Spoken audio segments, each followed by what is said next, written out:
nodes should not suffer, behaving flows should not suffer. So this is what it is. Okay, first of all, let's look at a situation where there is no isolation across the flows. इसका मतलब है हम packets को drop तो कर सकते हैं, लेकिन ऐसा बैड या मिसबिहेविंग फ्लोज को पनिश नहीं कर सकते. तो वो कब होता है ये सिनारियो होता है जब हम मजबूर होते हैं कि हम पैकेट्स को जिस ऑर्डर में आ रहे हैं उसी ऑर्डर में प्रोसेस करें. इसको कहते हैं FIFO, first in first out. Queuing के अंदर मोस्ट नेचुरल बिहेवियर है. So in FIFO, there is no protection. If a flow misbehaves, it will hurt other flows. और इसकी मशहूर एग्जांपल आपको TCP और UDP के मुकाबले की दी जाती है. जैसे आपको पहले भी पता है, UDP कनेक्शन एस्टेब्लिशमेंट नहीं करता, UDP कंजेशन कंट्रोल नहीं करता. UDP खाली एक 8 बाइट्स का हेडर लगाता है डेटा के साथ, जिसमें source port, destination port, checksum वाली फील्ड्स होती हैं और वो पैकेट बना के भेज देता है. तो सोर्स और डेस्टिनेशन के दरमियान जितनी भी कम्युनिकेशन होती है उसमें कहीं पे जिक्र नहीं आता, कोई फील्ड्स ही नहीं है हेडर में जो बताएं कि नेटवर्क के ऊपर ट्रैफिक किस हालात से गुजर के आ रही है और राउटर का क्या हाल है. उस सिचुएशन के अंदर जो आपके आवाज़ बहुत स्लो है. जी उमर भाई, आवाज क्लियर है? जी फहद भाई, आपकी आपकी ठीक है. ये थोड़ी सी ना सर की आवाज थोड़ी सी स्लो आ रही थी. वो काफी हैंड से भी मैंने फुल आवाज की है. ठीक है, कोई नहीं सर, देख लेते हैं. और बाकी ये लेक्चर जितना हो रहा है मैं साथ साथ रिकॉर्डिंग पे भी है, वो भी मैं शेयर कर दूंगा आपसे अगर कोई. Thank you very much. Thank you. हाँ जी, चले मैं कोशिश करता हूँ दोबारा ऊंचा बोले. तो अभी देखिए, एक आपका फ्लो है यूडीपी फ्लो 10 मेगाबिट्स पर सेकंड का, और 31 फ्लोज हैं आपके टीसीपी के. तो जो कि 10 मेगाबिट्स पर सेकंड का लिंक शेयर कर रहे हैं. तो आप देखिए टोटल आपका फ्लोज कितने बने, 32 फ्लोज बने. उन 32 फ्लोज में यूडीपी आपका एक एक्सपेरिमेंट है, और ये प्योरली रैंडम एक्सपेरिमेंट है. 7.5 मेगाबिट्स पर सेकंड कंज्यूम कर रहे हैं, और आपकी 2.5 मेगाबिट्स पर सेकंड सब के सब शेयर हो रहे हैं 31 टीसीपी फ्लोज के साथ.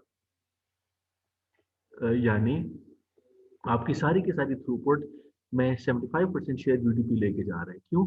टीसीपी तो हमेशा जो ही कंजेशन देखता है, टीसीपी किस मोड में चला जाता है, या कंजेशन अवॉइडेंस फेज में या स्लो स्टार्ट फेज में. तो इसका मतलब है कि इस केस में आइसोलेशन मुमकिन नहीं है.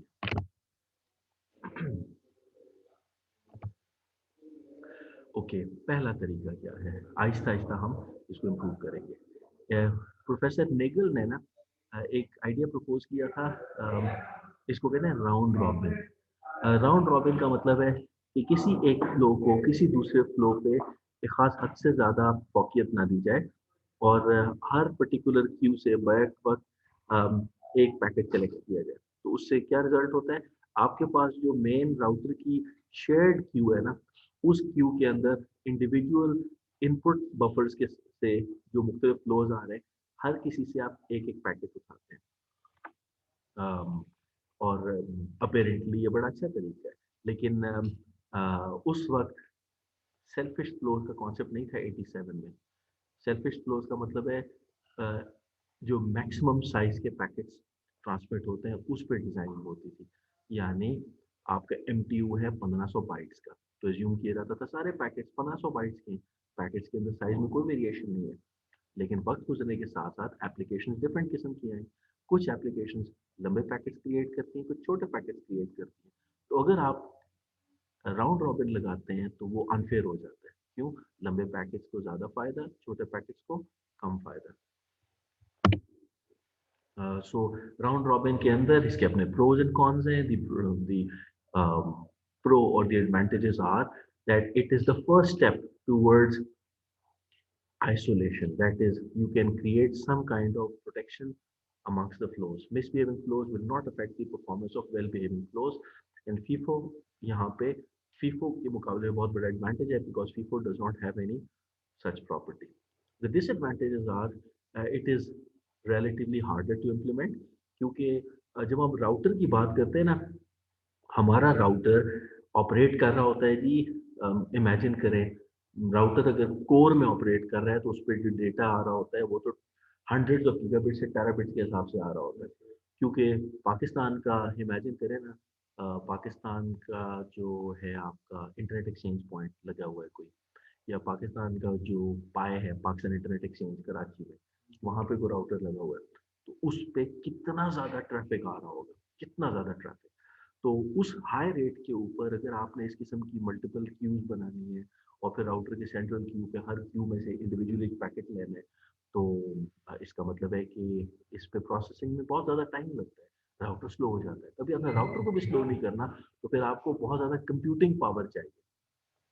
So it is more complex than FIFO because you actually have to deal per flow queue per state, क्योंकि हर फ्लो को आपको एक क्यू में डालना पड़ता है और उस क्यू से फिर आप बैक वक्त एक पैकेट उठा के मेन राउटर की क्यू में डालते हैं, and it is biased towards large packet की ऑलरेडी हम बात कर चुके हैं।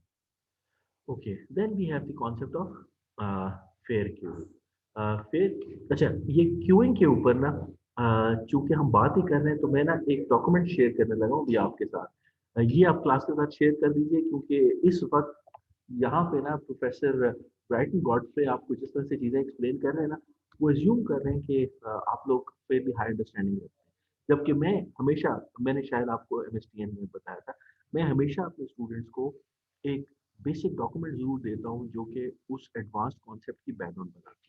तो ये एक बहुत मशहूर कंपनी है जो राउटर्स की है, इसका नाम है जूनिपर। आपने नाम सुना होगा, सिस्को, HP, एक सिस्को है, जी सर। स्प्रिंट है, एक स्प्रिंट है, एक जूनिपर है, तीन बड़े बड़े नाम है राउटर्स की दुनिया में। तो जूनिपर के राउटर्स सिस्को के राउटर से ज़्यादा सुपीरियर होते हैं, कॉस्टली भी हैं, लेकिन इसका जो फायदा होता है वो ये है कि ये आपको ना जो इनकी एक्सपेक्टेड परफॉर्मेंस है वो बहुत ज़बरदस्त होती है। Unfortunately Cisco full stack development करता है, यानी सिस्को सर्वर्स भी डिज़ाइन करता है, सिस्को वाईफाई में भी है, सिस्को मोबिलिटी में भी है, सिस्को 5G में भी है, तो उसकी उसकी सॉरी 5G में कह रहा है, LTE में है, तो उसकी वजह से ना सिस्को फुल स्टैक या फुल सोल्यूशन प्रोवाइडर है, तो अक्सर लोग सिस्को से कहते हैं चलो हम पूरा सोल्यूशन दे देते हैं। लेकिन जो जूनिपर और स्प्रिंट है ना, इन्होंने अपनी स्पेशलाइजेशन रखी है switching and routing and switching, तो उसकी वजह से इनकी क्वालिटी बहुत उम्दा होती है, लेकिन इनकी डिप्लॉयमेंट स्पेसिफिक होती है, तो इनके साथ आपको ना बाकी कोई और वेंडर का सोल्यूशन लेना पड़ता है। तो मैं आपको दे रहा हूँ जी ये जूनिपर का डॉक्यूमेंट, 1 मिनट दीजिएगा। सर जूनिपर और सिस्को में ये भी है कि सर जूनिपर की जो कॉन्फ़िगरेशन और मैनेजेबिलिटी है ना वो बहुत कॉम्प्लेक्स है, तो नॉर्मली वेंडर्स जो हैं वो सिस्को को प्रेफर करते हैं कि वो ज़्यादा इजीली एक तो कॉन्फ़िगरेशन के लिए अंडरस्टैंडेबल है और मैनेजेबिलिटी के लिए भी अंडरस्टैंडेबल है उसका। तो जूनिपर का जो जितना भी मैक्सिमम है कॉन्फ़िगरेशन एंड भी जो क्लाइंट एंड की रिक्वायरमेंट होती है ना उसको डिप्लॉय करने में भी बहुत वो कॉम्प्लेक्स उनकी तो मतलब कमांड भी जो है वो डिफरेंट, जब एक राउटर पे जाके कोई चीज़ हमने VLAN ऐड करानी है तो इस वजह से इसका जो है ना काफ़ी, और जितना कॉम्प्लेक्स होगा उतना फिर सिक्योर भी होगा, जितना उनका सर मैनेजेबिलिटी में और कॉन्फ़िगरेशन में जितना कॉम्प्लेक्स होगा वो फिर जारी बात है उतना फिर सिक्योर भी होगा। डिफरेंट उन्होंने बैरियर्स रखे हैं। जी हाँ, USB है तो सर आप मेल चले मेल कर दीजिए जी। ये बात आपकी बिल्कुल ठीक है। इसमें ना प्रैक्टिकल इसका ना एक जो बहुत बड़ा डिसएडवांटेज है ना, वो ये है कि हम अपने स्टूडेंट्स को जिन टूल्स एंड टेक्नोलॉजी से एक्सपोज करते हैं ना उनके अंडर ग्रेजुएट ईयर्स में, या हमारे यहाँ जो नेटवर्किंग एकेडमीज बनी हुई है, जिस तरह से नेशनल इंजीनियर्स वाले हैं, या वो हारून साहब वाली कौन सी है, कॉर्पोरेट सिस्टम्स है, वेट ये लोग बेसिकली ना जो टूल्स पे आपका हाथ बैठाते हैं ना वो सिस्को प्रोप्राइटरी होते हैं, यानी ये पैकेट ट्रेसर पे GNS3 पे आपको काम करा देंगे पैकेट ट्रेसर पे।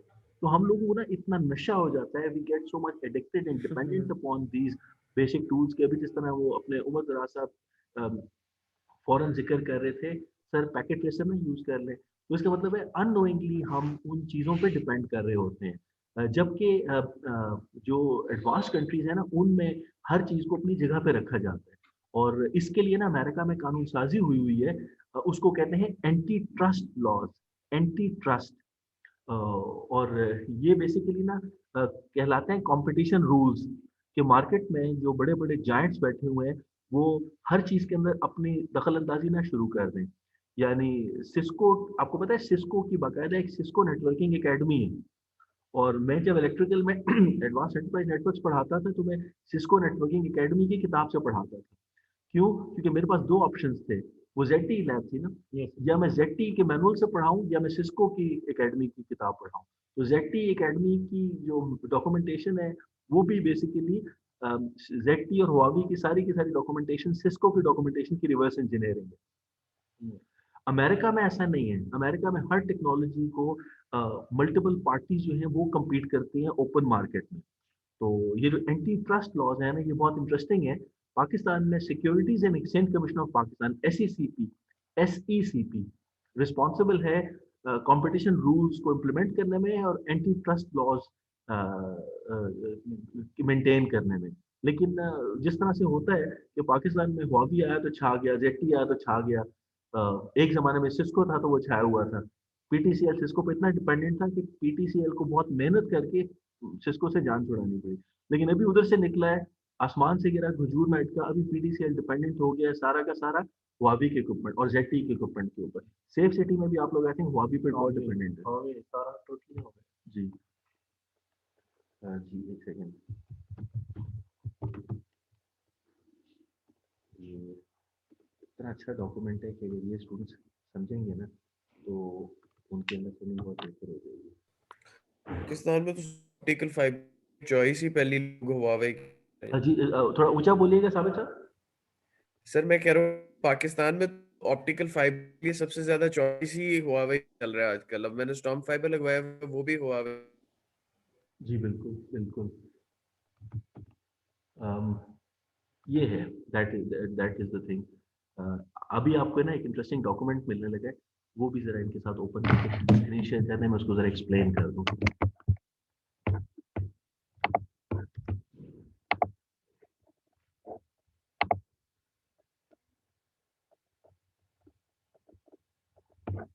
अभी अभी भेजा है आपको।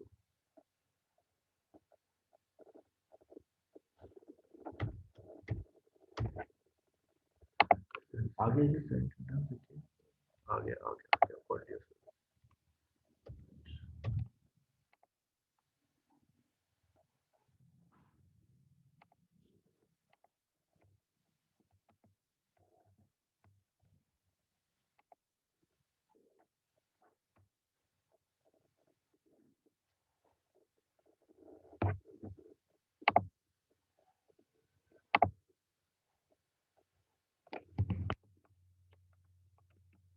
ये स्क्रीन शेयर हो गई है आपको? स्पॉटेड डिफरेंशिएट सर्विस जी क्लासेस। बिल्कुल हो गया है।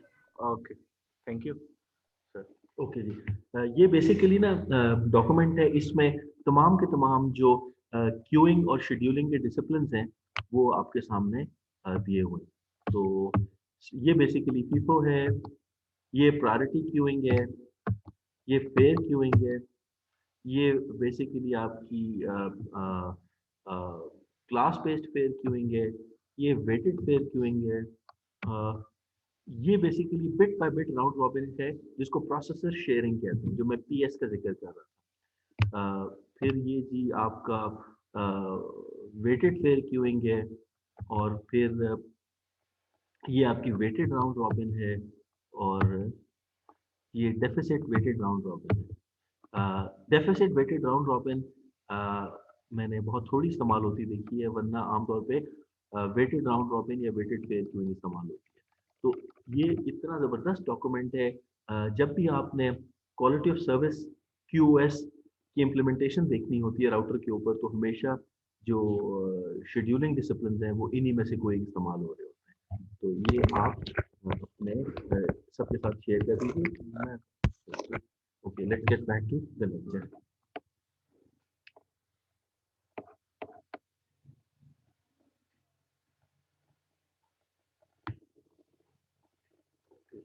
अभी बेसिकली हम फेयर क्यूइंग की बात कर रहे थे, तो क्विकली मैंने आपको ओवरव्यू दे दिया। सो फेयर क्यूइंग की अक्सर एग्जांपल एक पाइप की दी जाती है जिसमें मल्टीपल टैप्स का पानी आता है। तो इसको ना फ्लूइड डायनामिक्स कहते हैं, फ्लूइड डायनामिक्स। तो जो चीज वाटर स्ट्रीम पे अप्लाई होती है, फ्लो ऑफ वाटर पे, वही चीज फ्लो ऑफ पैकेट्स पे अप्लाई होती है। तो इसको आमतौर पे फ्लूइड फ्लो सिस्टम कहा जाता है। और इसी फ्लूइड फ्लो सिस्टम से फिर और इंटरेस्टिंग किस्म के एल्गोरिथम जन्म लेते हैं, जिसमें एक मशहूर जमाना है, उसको कहते हैं लीकी बकेट, एक है उसको कहते हैं टोकन बकेट।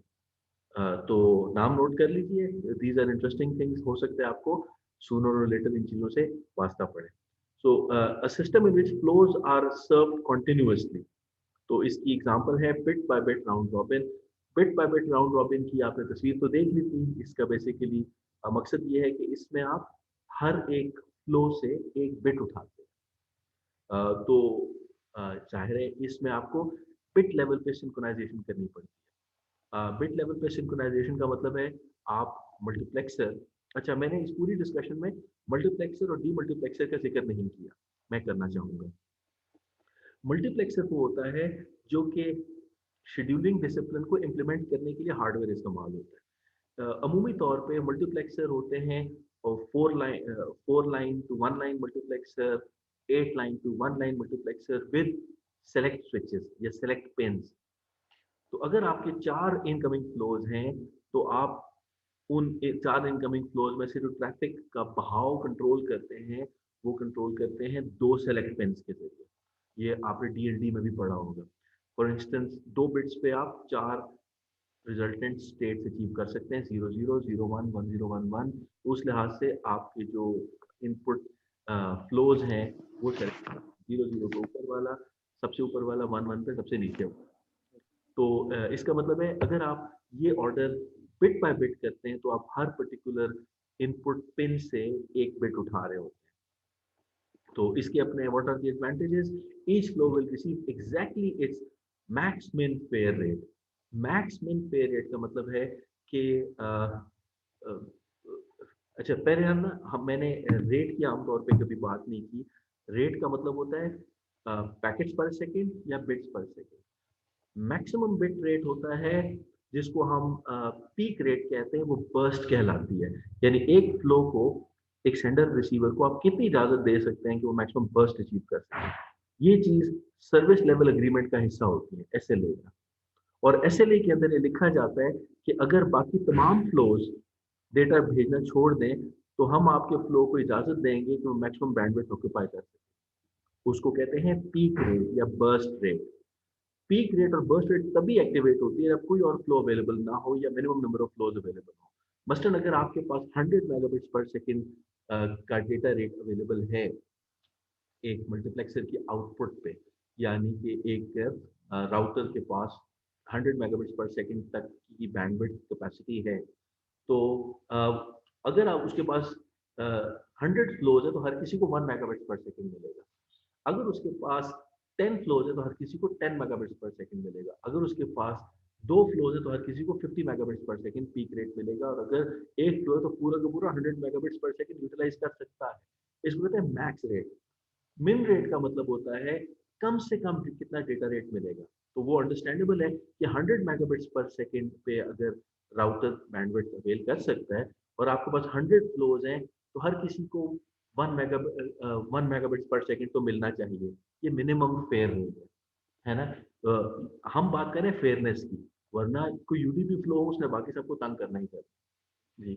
आमतौर पे अक्सर आईएसपीज यूडीपी ट्रैफिक को ब्लॉक कर देते हैं। और आसान लफ्जों में, अगर आपने किसी ऑर्गेनाइजेशन में वीडियो ट्रैफिक ब्लॉक करने, आप कहते हैं सारा दिन हमारे दफ्तर में यूट्यूब लोग देखते रहते हैं, या सारा दिन हमारे दफ्तर में लोग जो है स्काइप करते रहते हैं, तो सोशल मीडिया नहीं, यूट्यूब और स्काइप या व्हाट्सएप, तो आप क्या करते हैं, यूडीपी ट्रैफिक ब्लॉक कर देते हैं। आप जो ही पोर्ट, यूडीपी की पोर्ट कौन सी होती है, टीसीपी। यूडीपी की अमूमी तौर पर जो पोर्ट इस्तेमाल होती है वीडियो के लिए, RTP, real time protocol, RTP traffic block करते हैं यूडीपी के ऊपर। तो तमाम लोगों की ट्रैफिक ब्लॉक हो जाती है। उसका फायदा क्या होता है, यूडीपी ब्लॉक होती है तो आपकी ऑर्गेनाइजेशन के पास ढेर सारी बैंडविड्थ अवेलेबल हो जाती है। बहरहाल ये बात आसान भी थी, आगे चलते हैं। एंड एग्जैक्टली इट्स फेयर पर packet delay regardless of packet sizes. ये तो जी processor sharing is the best of the best.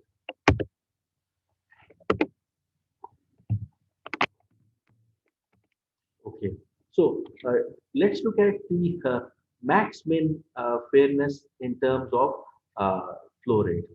So again, if we look at the channel capacity of C, and each sender, which is a flow, has a demand of rate Ri. इसका मतलब है Ri rate channel capacity का एक हिस्सा होगा, है ना. तो इसमें जो सिंपल जो फेयरनेस है वो डिमांड करती है कि आप जो मिनिमम डेटा रेट है जो आपने हर किसी को ऑफर करना है वो ऐसा नंबर होना चाहिए जिस पे आप तमाम यूजर्स को फेयरली ट्रीट कर सकें.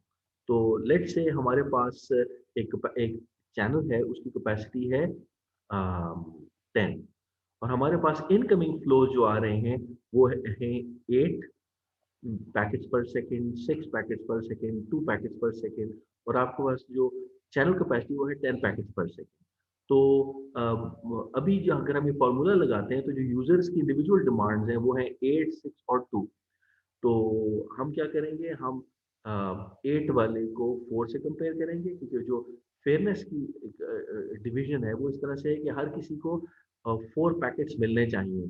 अच्छा, ये जो 4 का नंबर है वो एक एग्जांपल के तौर पे दिया गया है, वरना आम तौर पे ये एवरेज वैल्यू होती है, हमेशा चेंज हो रही होती है, क्योंकि औसतन आपके जो नंबर ऑफ फ्लोज हैं उनके इंडिविजुअल साइजेस क्या हैं, उस लिहाज से जो फेयर वैल्यू है जिसको हम फेयर मार्केट शेयर कहते हैं वो वेरी करती रहेगी. तो minimum of 4 and 8 is 4, 4 and 2. क्योंकि जो 2 वाला है उसकी तो रिक्वायरमेंट ही 2 की है, उसको 4 तो मिल ही नहीं सकता. इस तरह से आप रिजल्टेंट जो कैपेसिटी है उसको भरपूर तरीके से यूटिलाइज कर सकते हैं बाय रिमेनिंग फेयरली यूनिफॉर्म. इसमें आपके ख्याल में किसको ज्यादा एडवांटेज हो रहा है, किसको सबसे ज्यादा एडवांटेज हो रहा है? एनीवन? नहीं, 2 वाले को तो 2 पूरी मिल गई, तो फिर वही उसको पूरी मिल गई ना. इसका मतलब है जो जितना सेल्फिश होगा उसको उतना ठीक होगा, नहीं उतना नुकसान होगा. सबसे ज्यादा जो जितना काइंड होगा, बिल्कुल दयालु होगा, उसको उतना फायदा होगा. 2 का डेटा रेट बेचारे ने पैकेट रेट ही अलग तक थोड़ा रखा हुआ है ना. हमारा स्टैंडर्ड 4, हमारा जो हमारी मूविंग एवरेज है फेयरनेस की वो 4 पैकेट है. तो इसका मतलब है अगर 2 वाला 4 से कम है तो बेचारा कौन नहीं कर रहा है, उसको पूरा पूरा दे दिया रिक्वायरमेंट, उसकी वो तो खुश है. इसकी एग्जांपल वही हुई ना, घर रोटी खा के जाओ तो अगले भी सुला मार. बताइए कितनी अच्छी एग्जांपल दे रहे हैं. इसकी एग्जांपल क्या है? सर वो कहते ना पंजाबी की कहावत है, घरों राज के जाओ तो अगले भी सुला मार देने. कितनी बेस्ट एग्जांपल है, बेस्ट एग्जांपल है. अब ये नंबर घर से खा गया था ना तो आगे मार सुला देने मार. खाओ, है ना, खाओ, क्योंकि उनको पता है कि ये बंदा ज्यादा अपना वो हजरतें पूरी नहीं करेगा, है ना. जो बेचारा भूखा है, भूखे को बोले कि खाना खाओ, वो तो अटैक कर देगा जी. Okay, so let's reality तो to the next. Now we talk about the implementation. अभी सबसे पहले ये है कि जो bit by bit round robin है, अगर आप इम्प्लीमेंट करेंगे तो आप इसकी जो ओवरऑल कॉस्ट निकालेंगे वो इतनी ज़्यादा है कि आप बोलेंगे bit by bit round robin तो पारा ही नहीं खाते. क्यों?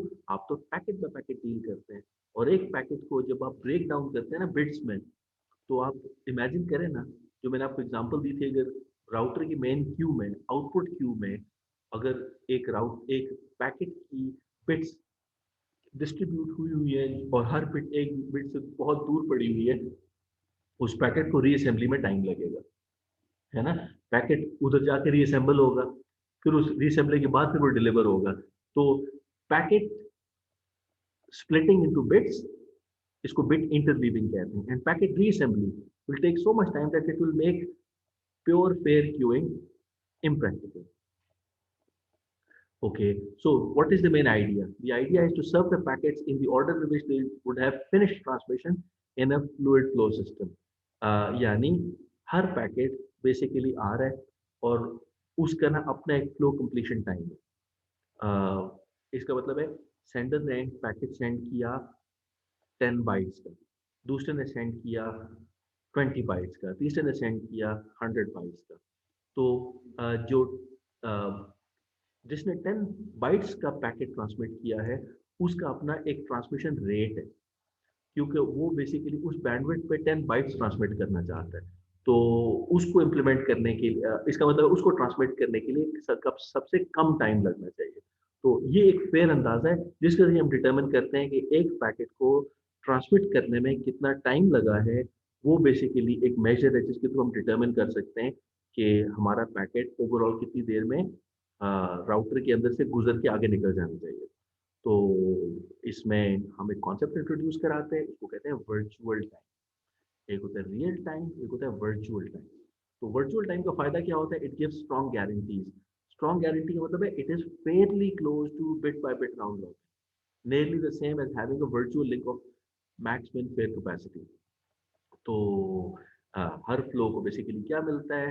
अपना मैक्स मिन फेयर रेट मिलता है और उसको डिले उतना मिलता है, क्योंकि दो चीज़ें, एक है मुझे मेरी मतलूबा बैंडविड्थ चाहिए, यानी इस राउटर की बैंडविड्थ कैपेसिटी में मुझे मेरा हिस्सा चाहिए, हर फ्लो का ये दावा है। दूसरा, बैंडविड्थ भी मिल रही है और मुझे अननेसेसरी डिले का सामना नहीं करना, यानी बैंडविड्थ तो ज़्यादा मिल रही है लेकिन डिले का सामना भी करना पड़ रहा है। तो इसका मतलब है बात तो उधर ही आ गई, क्योंकि आपको पता है कि बैंडविड्थ और डिले एक्चुअली आपस में इंटर रिलेटेड है। सारी की सारी बैंडविड्थ यूज करेंगे तो उतनी जल्दी डिलीवरी हो जाएगी, है ना। तो ये दोनों चीजें ट्रिकी हैं। Okay, that's it. ऑलराइट, ये हम बेसिकली एक एग्जांपल देखते हैं। We got 2 flows. हमारे पास फ्लो 1 है, ये उसका अराइवल सीक्वेंस है। फ्लो 2 है, ये हमारे पास उसका अराइवल सीक्वेंस है। तो आप देख सकते हैं कि हमारे पास टाइम लाइन है। कौन सा फ्लो पहले स्टार्ट हो रहा है? फ्लो 2 से। फ्लो 2 पहले स्टार्ट हो रहा है। इसका मतलब है ये हक बनता है कि फ्लो 2 के पैकेट्स आ रहे हैं, फ्लो 1 आए नहीं है, तो हम इस वजह से फ्लो 1 का इंतजार नहीं कर सकते कि चूंकि उसके पैकेट्स छोटे होंगे तो हम उसको प्रायोरिटी देंगे और हम जल्दी निकालेंगे। नो, फ्लो 2 के पैकेट्स पहले आ रहे हैं। तो इसका मतलब है जब आपकी सिस्टम के अंदर पैकेट्स आएंगे तो पहले फ्लो 2 का पैकेट ट्रीट होगा, पैकेट नंबर 1, फिर पैकेट नंबर 2 ऑफ फ्लो 2। फिर अगर हम देखें कि हमारे तरतीब क्या बनती है, जब पैकेट 3 ट्रांसमिट होगा तो फिर आप 1 और 2 को एडजस्ट कर सकते हैं। इसका मतलब है 3 की ट्रांसमिशन को आप थोड़ा सा डिले करेंगे। 3 ने जिस थोड़े टाइम में ट्रांसमिट होना था, अभी आप उसको स्प्रेड कर रहे हैं। तो टिपिकली फॉर्मूला होता है ना, T is equal to 1 upon F, F is equal to 1 upon T। तो इसका मतलब फ्रीक्वेंसी कम करें तो आप टाइम डोमेन में उसको एक्सपैंड कर रहे हैं। तो इसका मतलब आप डेटा रेट कम कर रहे हैं, उसकी फ्रीक्वेंसी कम कर रहे हैं। तो आप 1 और 2 को उसी ड्यूरेशन में एडजस्ट करेंगे जिस ड्यूरेशन में 3 ट्रांसमिट होगा। तो अगर हम फिर अभी इसको पैकेट सिस्टम पे लेके जाते हैं तो देखिए फ्लूइड डायनामिक्स में है कि आप उनकी सीक्वेंसिंग कैसे करेंगे कि आपके बिट्स कॉन्टिन्यूसली सर्व हो। क्योंकि अभी हम यहाँ पे पैकेट लेवल पे बात कर रहे हैं, रियल वर्ल्ड के अंदर हम बिट की इंटरलीविंग नहीं कर सकते। हमारे पास जो पैकेट्स ट्रांसमिट होंगे, packet 1 from flow 2, packet 2 from flow 2, packet 1 from flow 1, packet 3 from flow 2 and so fourth. ये एक सीक्वेंसिंग आपको नेचुरल नजर आना शुरू हो गई।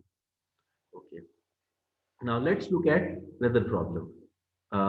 यहाँ पे बेसिकली जो मैंने वर्चुअल टाइम का कॉन्सेप्ट दिया था वो होगा, and I think we are heading towards a very interesting solution. हम 4 बजे, बल्कि 4:05 पे हम अपने लेक्चर 4, 5, 4, 10 पे लेक्चर खत्म कर देंगे।